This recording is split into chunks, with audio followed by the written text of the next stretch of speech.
Hello, faith leaders, and welcome to Breaktime. Today we are in Psalm 9:18 that says this: "But God will never forget the needy.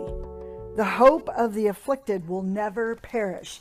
I love this passage because sometimes, if we're honest, I think haven't you at some time in your life almost sensed or felt like God had forgotten you? That you've been, maybe in your quietness of your own heart with God, and maybe in your alone time with the Lord, you've sensed that maybe God isn't listening. God doesn't care. We all have those kinds of feelings, if we're honest. We sometimes we feel this distance from God, but God says, "I see your pain." Today, I want you to hear this. He sees your pain because he says he sees the pain of the afflicted. So where you're troubling, where you're at, that's exactly the place that God sees and understands.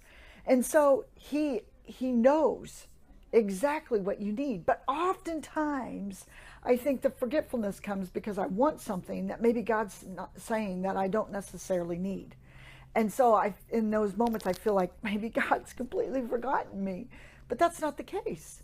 God says, I have everything that you need. But it may not be even what you're asking for.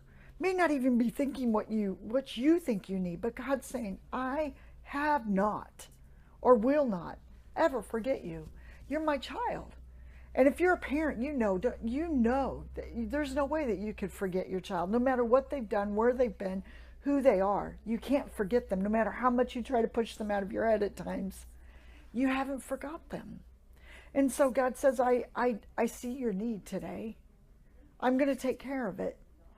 But we have to also remember that God's timing is not our timing. So in the midst of your work today, we all grow. There's times I know where we grow in anxiousness there.